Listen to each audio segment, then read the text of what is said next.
Hey guys, welcome back to the channel for another track guide this week from the Red Bull Ring.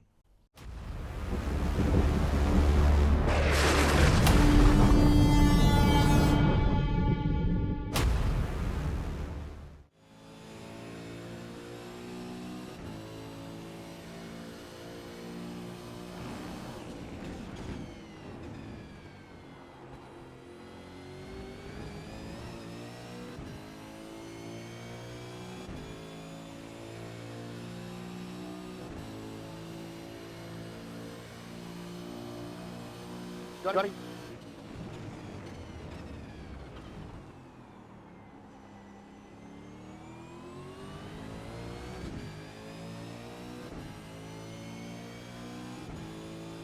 Hey, Jamie. Rồi, đứng sama.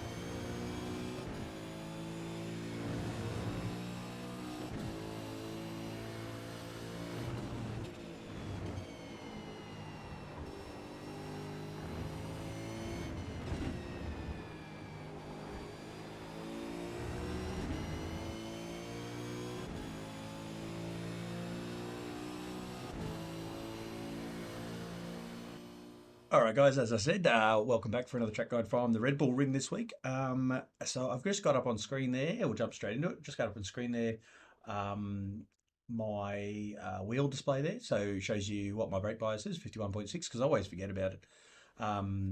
Forget to show you. So 51.6, average fuel burn of about 3.36 at the moment.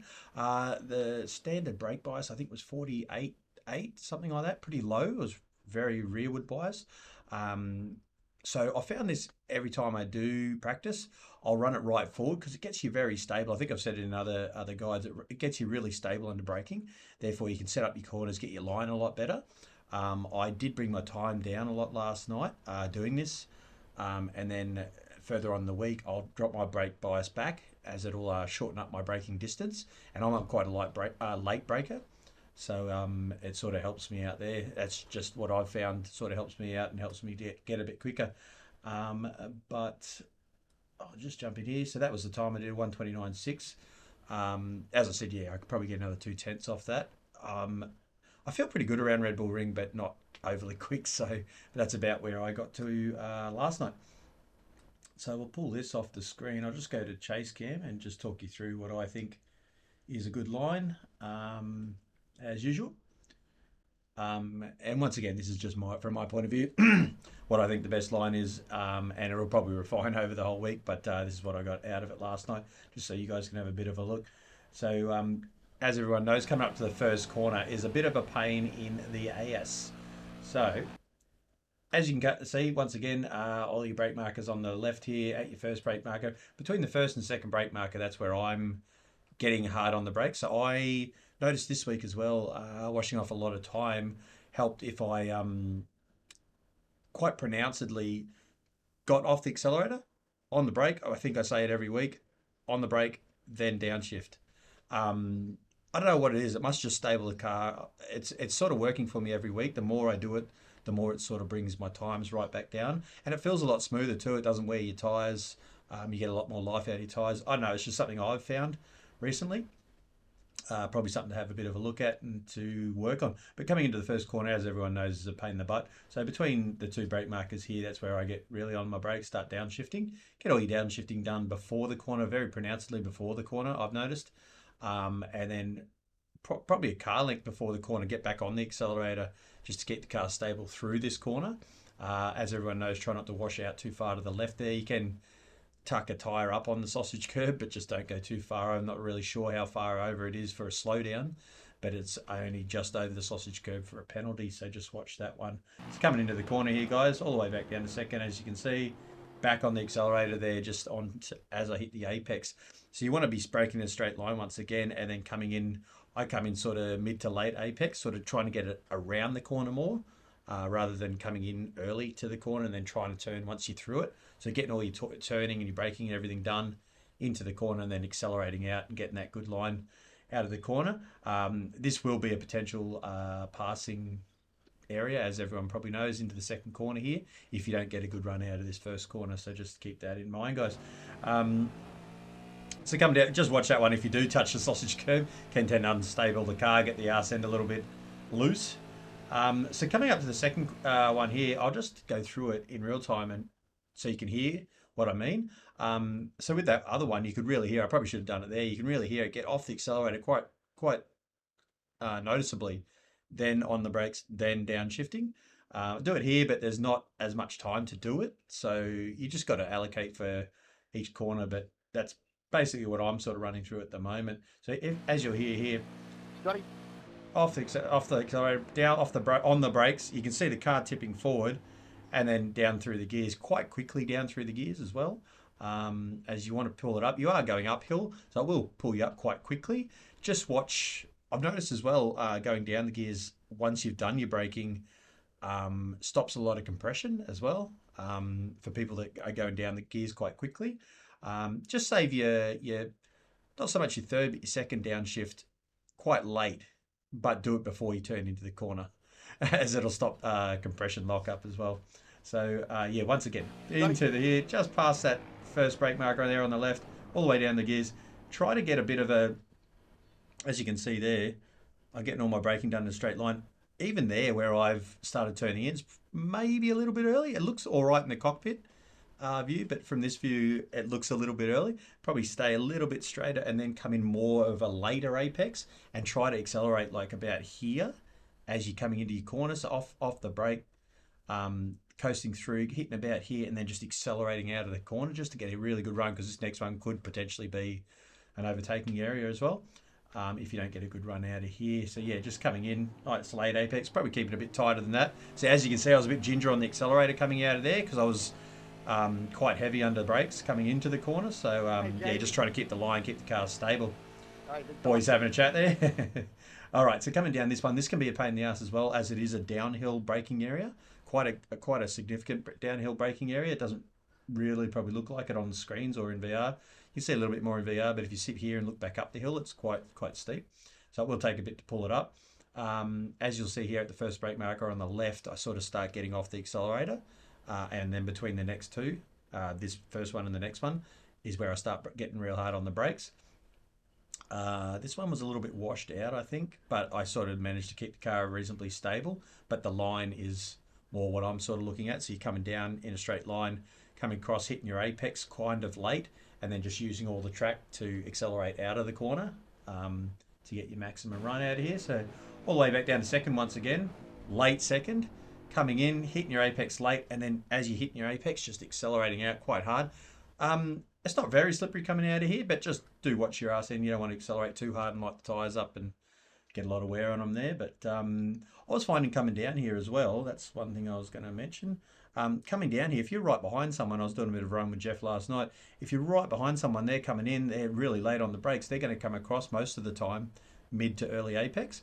If you just keep your braking going nice and straight, and then start turning in later, you can actually keep it tighter and not drift all the way out to the left-hand side of the track there. Probably shouldn't tell you all this stuff, but yeah, you keep it nice and tight and you sort of drift out to more mid part of the track, and you get a better run out of there if you do brake later on that part of the corner. And then yeah, you can sometimes, if they've washed out this corner and they're drifting wide trying to regather it up, you can get up the inside and really set up that next corner. It is if you get outside them, you're side by side, you will be on the outside. So yeah, if you can get a good run out, it probably works. But yeah, something to keep in mind anyway. So as you can see, it started to come around there. I had to really sort of gather it up. But that's the run out of there, nice and wide. It's coming to this next one, big sweeping left-hander, reasonably straightforward. I was coming in earlier because I noticed it was keeping me a little bit more stable, but just keeping the revs up nice and tight on the curb there. I've sort of adopted more of a later apex, mid to later apex on this corner now, using all the track on the right here between the 100 and the 50. Back to fourth, back to third, holding third through here. coming across, trying to get nice and tight. So coming across mid-apex, trying to get nice and tight on that curb, and then just accelerating out using all the track once again, as you'll see here. So I've come across sort of mid-corner there to hit my curb, which is what I call the apex. Coming across, hitting your curb, accelerating right out, use all the track here. Rule of thumb, I just try not to dip the inside of whatever corner it is. Try not to dip the inside tyres out past those red and white ripple strips, just so you don't get a penalty. On this track, I've noticed there's a lot of leeway. You can actually go a little bit wider, so probably something to check out for yourselves as to where you're going to get your penalties and all that sort of thing. But especially coming into this next left-hander and coming out of it, the part on the right, you can take a big chunk of that, which I'll talk you through in a minute. So coming out here, nice and hard. Coming down to this next left-hander, this one can be a pain in the ass. Everyone will want to tuck nice and tight here. I stay about a car length out, probably about where the racing line is there, maybe a little bit inside. Probably try to stay on the racing line. But as I said, I'm a late breaker, so I sort of tend to keep it nice and tight, braking late and then getting in. But yeah, if you brake maybe where I am right about now and then coast it a bit more in, you can stay on the driving line there, get a mid to late apex, and then get a good run out of this one. But coming into this one, I'm in third gear.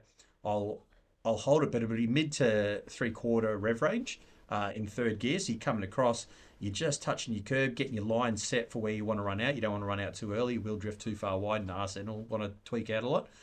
So coming in third gear, about 3/4 rev range. As you set your line, you're on your curb there, short shift fourth, and then give it a boot. And actually, I've noticed it sort of gives you a kick out of the corner, gives you a really good run out of that corner in fourth. So if you can keep the revs up and short shift that fourth gear and then give it a boot, yeah, it'll give you a nice little kick out of the corner, as you might see here. So I'll come in a little bit early there, but I'm holding my revs, short shift fourth, boot it out. You can go a little bit wider on the right there than what I have. So just keep that one in mind. So coming up here, guys, all the way up into fifth gear, I think. But I do know I take third through here. So all the way up into fifth gear through here. Second brake marker right there, just before the second brake marker. I'm getting quite hard on the brakes. You'll want to brake here and then start coming across early, which is something I just started doing instinctively as soon as I got on the track. And then I was like, what am I doing? So started braking in a straight line again, and then just trying to take more of a later apex. I think this one's a bit of an off-camber sort of corner, so watch that one, but it's still manageable. You can brake in a straight line, take a more mid to late apex, and then accelerate out of the corner for a really good run. As you see here, guys, back to fourth, back to third, holding it through there, and then just booting out. I did try to hold fourth through that one, but with my sort of style, like sort of, it feels like the front end wants to wash out too much, and I have to wash off too much time to get around the corner. So I do hold third through there and just boot it out, click fourth, and then coming down to the last corner here. Where do I go? About, I think it's quite a bit, probably 2 car lengths before this little red bit on the end here is where I'm braking, just to get this last corner set up, because you've got to set this one up quite nicely to get a good run out and not lose your arse end. So I was up into fourth, so at about here on the brakes, back down to third, and there's a little sausage curb on the right here. You want to just, I get my braking done like that, come across, and it's a lot of trail I've found out, because it is downhill. So you get on the brakes quite hard, downshift, and then you're coming across and trailing off, but you're sort of using that brake to guide you across to the sausage curb. Once you hit the sausage curb, accelerating out. You can accelerate quite hard out of this one. Do watch the RSN and watch that you don't shoot over to the left-hand side of the track. It's coming across, just nicking that sausage curb there, using all the track. You can use that green right out here. Just try not to wash out onto the grass there, as you'll get a penalty. And yeah, lose some time there. That's another track guide, guys. I hope it's helped as usual. Can't wait to see you on a Thursday. If there's anything I've left out, just let me know in the comments or message me on Discord. But that's another one. Hope it's helped, and see you Thursday nights.